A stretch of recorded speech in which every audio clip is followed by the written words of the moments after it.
is up, fellow Hoops fans? Welcome back to another episode of the Last Shot NBA show right here on Little Birdie TV. And as always, we are brought to you by our great mates over there at topsport.com.au. Now, a lot has happened in this NBA playoffs since the last time we had a show, which was Wednesday morning. A lot's changed in 48 hours. We've got a couple of experts on the panel today to break it all down for us. We're going to start off with old mate BK. My man, how you doing? Hey, what's good, my brother? How you doing? I'm doing good, man. Listen. I don't even know what to say, BK, because we've had a couple of injuries in the NBA, which I'm not happy about. Let me just say that first off. I'm not happy about. You never want to see guys go down hurt. But what it's done is it's opened up these NBA playoffs a hell of a lot, BK. We're going to get into that in just a a minute. We're going to start off, though, with Joel Embiid because, I want to talk to Parky about this later on as well because he kind of thought the Raptors could have been a chance at an upset, and the Raptors are going to struggle to win a game in this series because Joel Embiid just ripped their hearts out yesterday with a game-winning three at the end of Game 3, obviously. So they're up 3-0. We're going to show the quick highlight right now. Inbound play. Look at this. Catch, shoot. Listen, for a dude that is 7'1", to be able to pull this play off, BK, is just a marvel, I reckon. Hey, shout out to Doc Rivers as well. That was a nice inbounds play. I don't know what the Raptors were doing in terms of the way they were set up. They didn't have anyone guarding the inbounder. And shout out to Tobias Harris for that nice screen, got Embiid free. But for a big fella to be able to knock down a game-winning three, he's the first center with a game-winning go-ahead three in playoffs in the last 25 seasons. Like, this is, it's nuts. That's my MVP right there. But I thought the Raptors were going to have a chance, to maybe steal one of these games in Canada. But when you got Embiid knocking down shots like that, this could be a wrap. I think it is a wrap, BK. Yeah. It's done. Even if they get Game 4, it's going to be a wrap in Philadelphia in Game 5. And the thing is, they coughed up a pretty big lead yesterday as well. When Parky told us last week, he said, look, I don't mind the Raptors as a bit of a dark horse. And I thought that was a fair shout because, you had to look at in all the factors. We're talking about James Harden. We're talking about Doc Rivers, Matisse Thybulle not being available. But you know what, man? Embiid, and look, Harden's played well as well. Like, he's had some really good games for the Sixers so far. They deserve to go forward. That's all I can say. Yeah, and I mean, they did that, in OT with Harden fouled out. And look, the Raptors did have a good regular season record against the Sixers. They won 3 of the 4 games. But, when it comes down to the postseason, ultimately, the depth was going to be an issue for the Raptors. And with Scotty Barnes out, Gary Trent was struggling with illness as well. It's just a numbers game, and the Sixers just have the talent level that I just don't think the Raptors can match. They can fight and scrap and claw, which we saw, in that Game 3. But ultimately, it comes down to the talent. And when you have an MVP front runner like Embiid, that's just the difference maker. Who do you have to kind of cancel that out? And the Raptors, they don't. They work as a collective. Shout out to Embiid, though. That's the first go-ahead shot he's hit, in the last second of a game in his career. I think he'd missed all his other attempts. So a nice one to get back in Scotiabank. A little bit of revenge for Kawhi's shot. Not the same magnitude, but it had to feel good. Listen, just before I want to make my point, I want to say I also saw Drake walking off with Embiid, after the game. And I saw somebody tweet, I think it was a friend of the show, Alex Wong, tweeted out today, why is Drake always on the winning team? And I just thought that was hilarious. I thought that was hilarious. But just to your point about the Raptors and being thin, it did finally catch up to them, didn't it? Because we've seen it with the Cavaliers. They managed to tread water for so long, with guys going down. And then towards the end of the season, it just caught up with them. And I think it's the same sort of situation with the Raptors now. They were playing short rotations. They were thin. It was bound to catch up at some point. And look, they had a great regular season. It is definitely something they can build on moving forward. So whatever happens, I think they're in good shape for the long run. All right, BK, let's move on to these injuries, unfortunately. We'll start off with Devin Booker. There's 2 that we're going to talk about, Devin Booker, Chris Middleton. Devin Booker, today we've heard that he's going to be out for probably about 3 to 4 weeks with that hamstring injury. Now, BK, we spoke about this, just a little bit before we went on air. Personally, I look at this and I'm like, all right, they should on paper still have enough to beat the New Orleans Pelicans. It's not going to be easy, but they should still be able to get through this series for me anyway. Then they end up playing the winner of the Dallas and, my mind's gone blank, Utah series. So again, I look at that and I'm like, if Dallas get through, you would say probably Luka's back. If Dallas don't get through, Utah, I still think they've got enough to beat this Utah team. And again, that's not going to be easy, but 3 to 4 weeks is a long time to be without your all-star guard. Yeah, absolutely. Like you said, it is a game changer for the Suns, and on paper they should be fine. But the Pelicans are no chumps either. They've got home court advantage. They've got two guys in BI and CJ McCollum that are both hooping at an extremely high level. I'm not worried for the Suns, but I'm a little concerned. Like, when things start to happen, it could set off a domino of events. But it sucks to lose a guy like Devin Booker. He's been great fun to watch, and hopefully he can get back on the court as soon as possible for both him and the Phoenix Suns. But it does make things a lot more interesting with a few more curveballs thrown into this postseason. It's you may not be worried about the Suns, BK, but the money's worried about the Suns, because Parky's going to tell us a little bit later on. They've drifted a little bit, so Parky's going to come on a little bit later and tell us all about that. The Milwaukee Bucks too now. Chris Middleton, BK, as of late last night, I hadn't seen anything about his MRI. He was scheduled to have an MRI overnight Australian time. He hurt his leg. Planted his left leg on a spin, slid from underneath him. This was midway through the fourth quarter, I believe. So we've got the footage here. It's just one of those things that it just happens in basketball. You can't really do anything about that one there. So there was no timetable set for his return. They were waiting on the results of the MRI. BK, if he's out for a prolonged period of time, I look at the Milwaukee Bucks playing the Bulls, and the Bulls showed them that they're in for a fight yesterday. This is not going to be an easy series. Without Middleton, Milwaukee might not even make it out of the first round. I'm not saying that they won't. I'm just saying that they might not.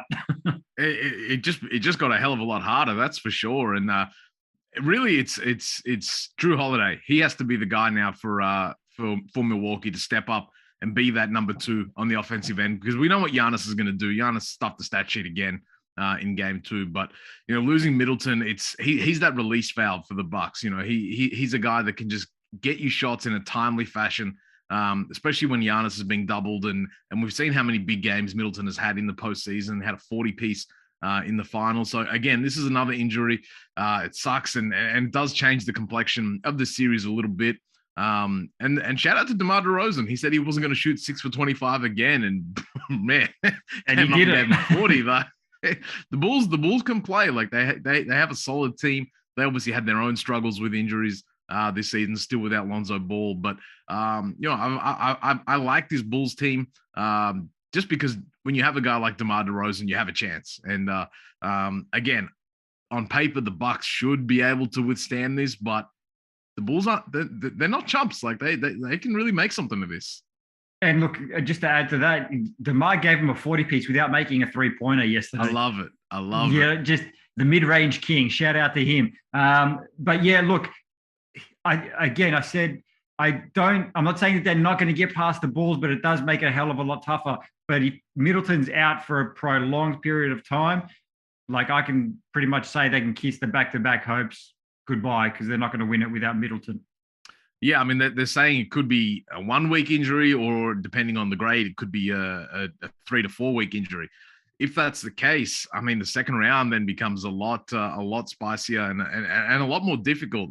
I'm with you with that. If Middleton's out for an extended period of time, I don't know about the Bucks. We're going to have to really see what Giannis is made of. I mean, I'm confident he can do it too. Like if anyone's going to carry we've seen him do it. He's going to be the first Finals MVP to average 50 points a game. Like, actually, maybe Wilt Chamberlain did. I don't know. But yeah, like Giannis is definitely capable of doing something like that. All right, BK. one more topic we're going to discuss today is the Boston Celtics in that Brooklyn Nets series. This is my favorite series to watch so far. I just think, everything, the narratives behind it, the whole Kyrie thing. Obviously, you got two great teams playing as well. The Boston Celtics have defended Kevin Durant pretty aggressively, haven't they, BK? They've really thrown him off his game, which is really rare. I mean, when you say throw him, he's still getting his points, but he got the majority of his points yesterday, at the foul line. He wasn't really sort of, playing that KD style of game. And he's definitely been thrown off. Even Coach Steve Nash had a quote and he said, I think the Celtics are being physical. He's been uncomfortable about Durant. He hasn't looked like he has been able to quite get his rhythm. And look, in games 1 and 2, Durant shot a combined 13 of 41 and 2 of 7 from 3-point range. Like we said, BK, very un-KD-like. Yeah, you think they're being physical. They're beating my man up. They got help coming at every direction. And look, shout out to Jason Tatum. He's done a terrific job as a primary defender on KD. I think KD shot 2 for 13 when guarded by Tatum. But that's not the full story because Al Horford's coming off his man. Jaylen Brown's coming off his man. Marcus Smart, they're sending extra help and daring the Nets role players to beat them. We've seen Dragic and Bruce Brown, put up numbers, but the Celtics will live with that. They're just not going to let KD get into his rhythm, get into any sort of flow. As you said, we saw him, putting work at the free throw line, but he just can't get free from the Celtics defense. They're really sending help every single trip down the floor, and it's working so far. We haven't really seen KD guarded like this for a long time, maybe since Tony Allen in 2014 when he was up in his grill. Like this is something new. Yeah, and shout out to Ime Udoka for trying this and knowing that it'll probably work. Like I said, I don't think this lasts. Like KD, especially now going back to Brooklyn, I've got a feeling he's due for a big game. I mean, you know who he is. He's Kevin Durant. Yeah. He's bad. Like I just see him breaking out of this, if you want to call it slump or whatever it is. He's going to find a way to be his old self again because he is one of the top 2-3 players in the world. And look, I'm looking at Steve Nash here because I'm not sure what the answer is. But so many trips down the floor, they're not really running anything. Like they're just freestyling their offense, which works in the regular season when you have guys like KD and Kyrie. They can get you points, but when things tighten up in the postseason, the majority of the game is played in the half court, and just with the aggressiveness of this Celtics defense, I think they just need to start running a few more ball screens, get KD free, get him some catch and shoot opportunities. It's tough because he's trying to create in isolation, and there's just a wall of Celtics to greet him. So it'll be interesting to see both how he responds and also how Coach Steve Nash responds, because this is really his first kind of test. In this season, because the Celtics they're not going away. They're definitely not going. I still think the Celtics get through this. I saw a great tweet yesterday, which I sent to you as well, about Steve Nash, and somebody tweeted out that Steve Nash is just coaching on pure vibes, and he said something like even Don Nelson had a loose strategy, which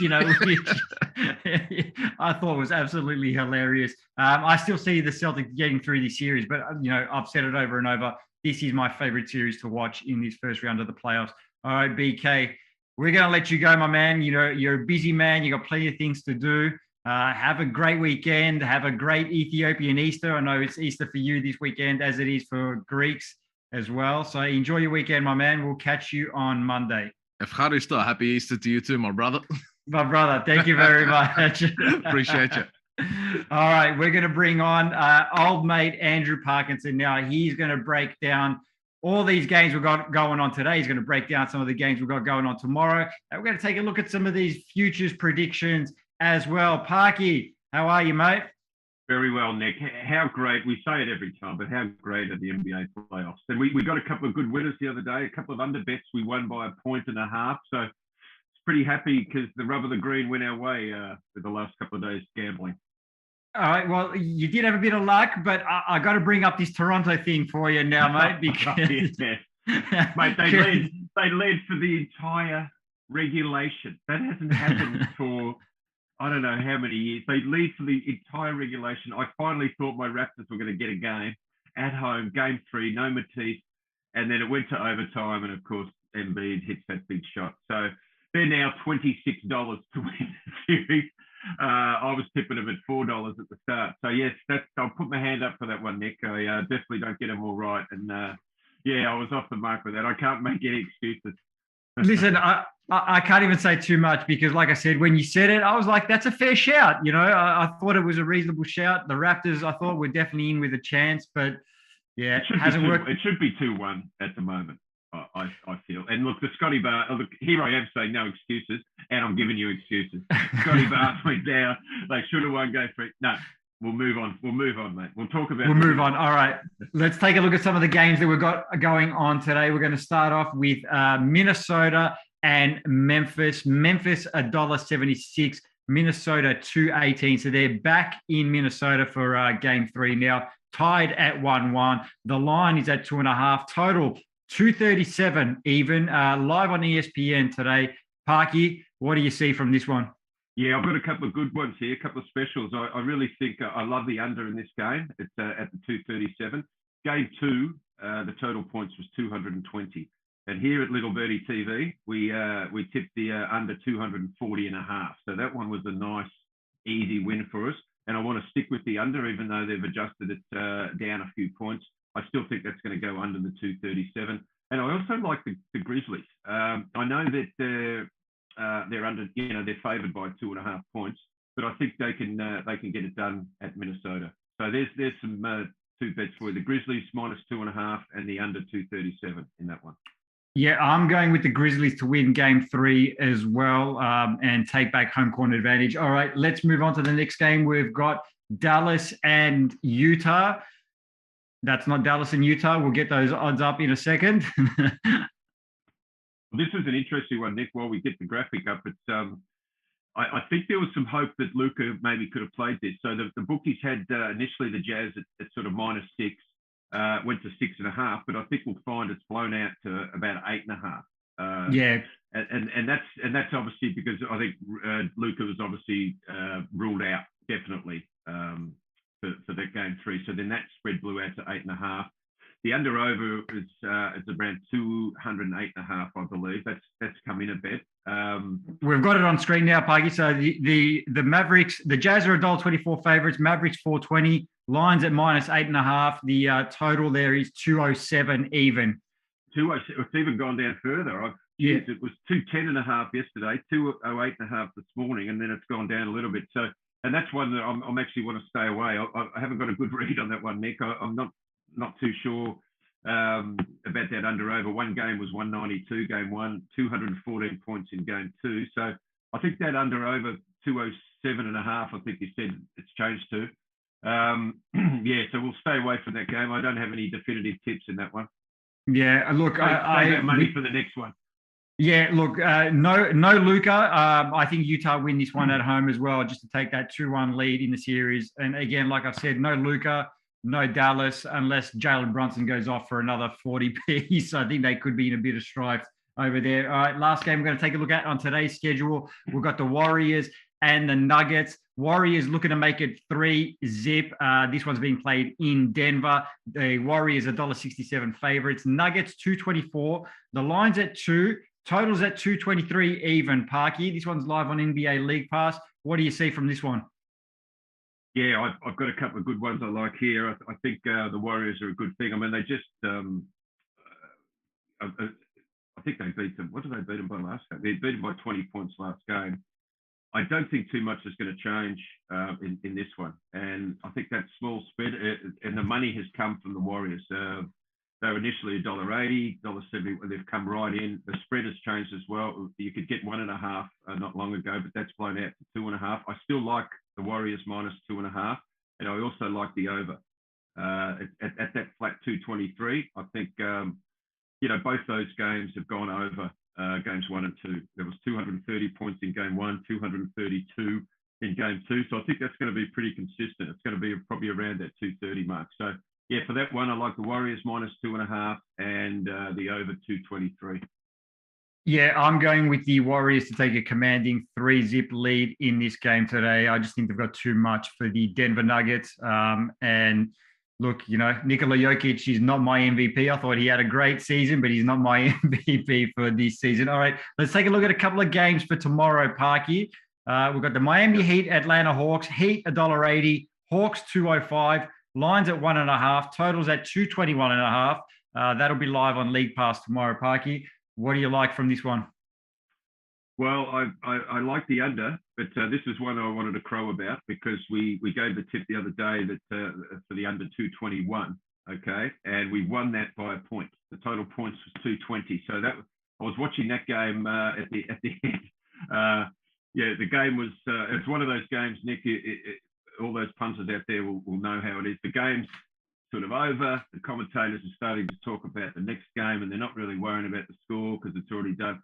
But the guys that are on the totals and betting on the under, we were sitting on the edge of our seat because we were this close to losing it, but we just got the under there. So I'm going to stay on the under with that one. I think in Atlanta, I think the Heat's defense is going to kick in a little bit. So I think that's going to go under. And I also like the Heat. They're obviously going to win. They're the top seed in the East, and I think they're going to win it and to get them at a very small spread. So I like the Heat -1.5 and the under in that one.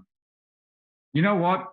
I think Atlanta get one at home. I just don't know whether it's going to be 3 or 4. Yeah, I think they could. Yeah, they could get one at home. I just think that the Heat are definitely the better team. And look, Ice Trey's going to go off on one game. He hasn't had a game where he's just gone off. So yeah, I think you're right. The game that he goes off at home, they'll get that one. Yep, agree on that one there. All right, Barky, we're going to take a look at the Bucks and the Bulls now.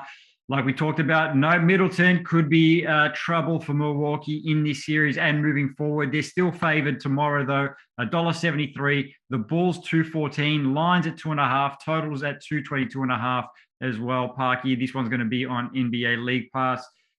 What do you make of this Middleton stuff from Milwaukee? It makes me not want to bet on this game. There's a great game an hour after this, the Suns at Pelicans, which is a very interesting game. So I'm going to save my money for that one, I think, because just without Middleton, just hard to get a read on it. Obviously, if Middleton was in and you had that small spread for the Bucks to cover only 2.5, then you'd definitely jump at that one. But that's a bit of a stay away. I'd say the under is a good thing, and I want to crow about this one too because we won this under the other day. Game 2 was 110 to 114, which is 224 points. We took the under 224.5, so we won that one by the slimmest of margins, a half a point. So that one went our way, which makes me want to stick with the under because it wasn't too long ago. Game 1 was 179 points, the lowest scoring game we've had this whole playoff series. So these two teams can go through stretches where they don't score much. So I do like the under in that one. I'd stay away from the spread there just because of the Middleton factor. So I'd sort of like to see how the Bucks go in this game 3 without Middleton before we start betting back on the Bucks again. I'm actually going to go with the Bulls at home tomorrow. I just think they're going to be riding a little bit of momentum from that Game 2 win, going back to Chicago, obviously. I think they're going to grab that one there. We'll see how that series plays out moving forward. All right, let's take a look at the one that you're really keen on, the Phoenix Suns, Pelicans. Suns, $1.79 favorites, even without Devin Booker. Pelicans, 206, lines at 1.5, totals at 215.5, Parky.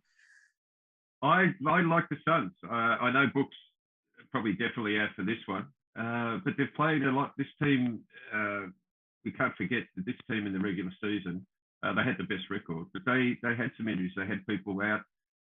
They've had Book out before with his hammy in the regular season and also in the NBA Finals last year. So, no, I just think this team, they're going to go to New Orleans, and I think they're going to get back the home court advantage.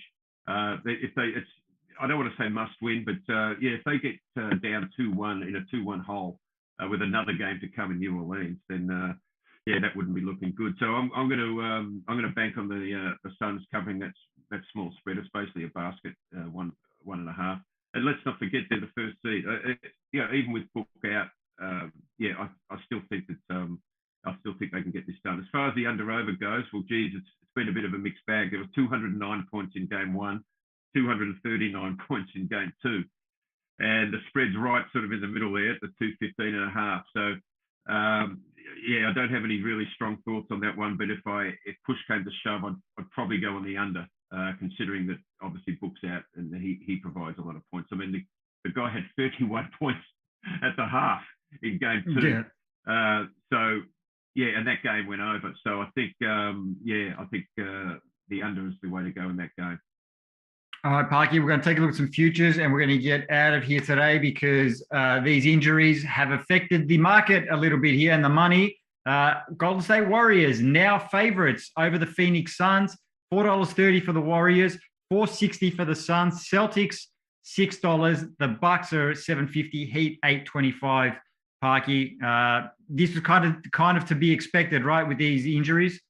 Yes. Well, I'm happy to talk about this because I've been banging on about the Warriors being the sort of the team that could actually beat the Suns in the West.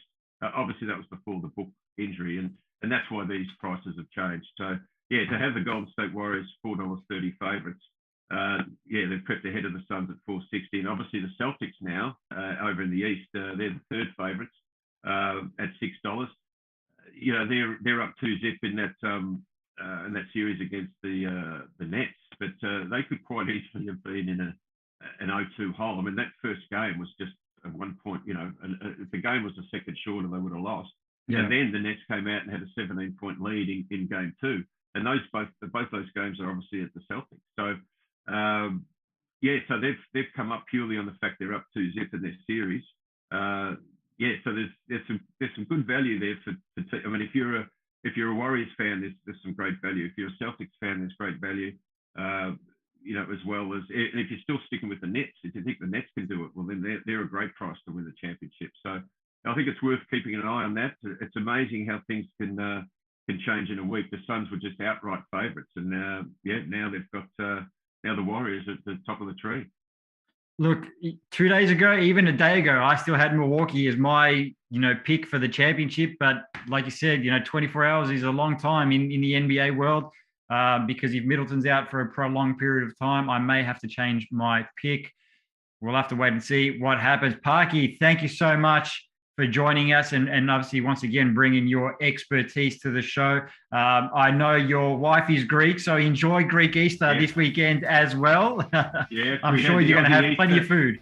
As we call it in our family, we had the Aussie Easter last week, and now we've got the Greek Easter this week. And, yeah, I know all about it. Yes, we'll sacrifice a couple of lambs. Nick, what do you reckon?